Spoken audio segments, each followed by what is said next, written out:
Katrina, being on the board of both a consumer and retail business as well as a broadcasting business, what makes an effective chair in these two different organizations? An effective chair requires a multitude of skills. I found that this includes being able to navigate the increasing complexity in an ever-changing world. And effective chairs really need to look ahead of the curve, try and see around corners, and try and anticipate what comes next. This requires chairs to really know their company, know their industry, know their competitors, and kind of foresee economic and other trends that could impact the company, its industries, or the markets that we work in. I think chairs need to be able to work in a way to ensure that there's corporate resilience that's built in their organisations. And I think that really effective chairs have exceptional EQ ability. They need to be able to read the room, understand the dynamics that are interplaying between the board members, the executive leadership team and the CEO, and need to be able to lead, motivate and engage companies in terms of the business. You transformed the business. What role as a board member you had to do that? Well, we were a small board of 4 at the time, and 2 of them had gone, so we had another 2. And I guess from my own background, I had been in a legal career, but my main clients had been fast-moving consumer goods companies, including those that have played in the infant milk space. So I'd represented Nestle, Procter & Gamble, Pfizer, Wyeth, Blackmores, companies that had done this before. And I'd worked and lived cross-border in America and China and Australia. And so I thought, look, roll up our sleeves. How hard can this be? I understood brand, I understood customer, reputation, supply chain. And it was like a joy to do something with a growth company, a little Aussie growth company, to try and take a little company to be a big company and be part of something that was entrepreneurial. What are the key factors that you contributed as a board member to the financial turnaround of the organisation? When I commenced as chair, we told our shareholders that we wanted to restore shareholder value to the company, and that meant turning a loss-making company into a profitable company, and it required a strategic turnaround plan to be developed by the board, to be embraced by the management, and to be executed with a rigorous focus. And so that is what we did for the 2 years. We announced our strategic plan to the market. The board held management to account, aligned our plan with the incentives for the management in terms of LTIs and STIs, and set our goal on making sure that the turnaround happened as planned. And I'm very pleased that as at 30 June 2025, we achieved profitability, being cash flow positive, and we're well on the way for FDA approval. So as I moved to leave the company, I felt that we'd left it in a very good place.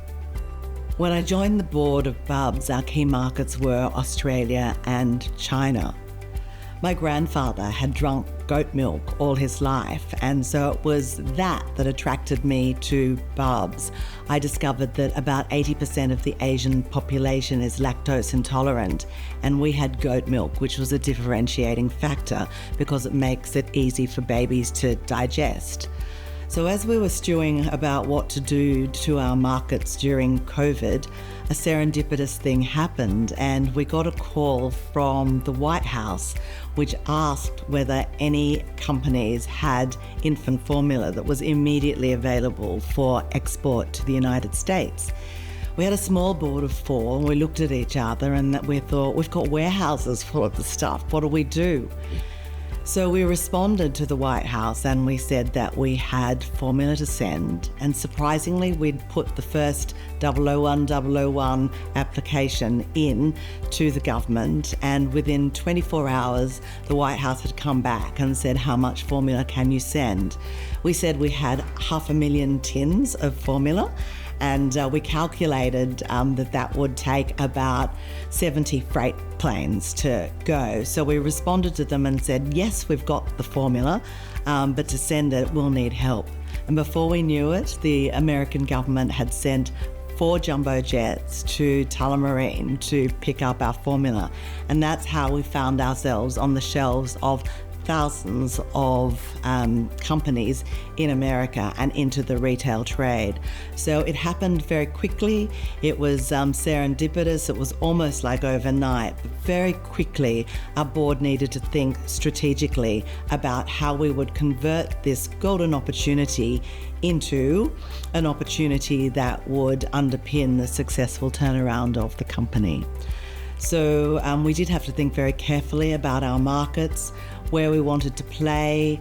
Can't play everywhere in stores, on e-commerce. There's different markets, and there's been so many companies in Australia that have come unstuck trying to penetrate the American market. So we stood up a US team. We researched, we investigated, we worked out our supply chains, our cost of capital, where to play, how to do the brand, and launched ourselves into an FDA process. The FDA process involved signing up 16-week trials of up to 500 babies who had to be exclusively fed this goat milk formula that had never been used in the United States before, and finding those mothers who were going to give their babies bubs, their most precious infant, right at the start of their careers when they intended to breastfeed was quite difficult. But we got it done. And then we put our FDA application in where it currently is, and we're hoping that we will get approval at the end of the year.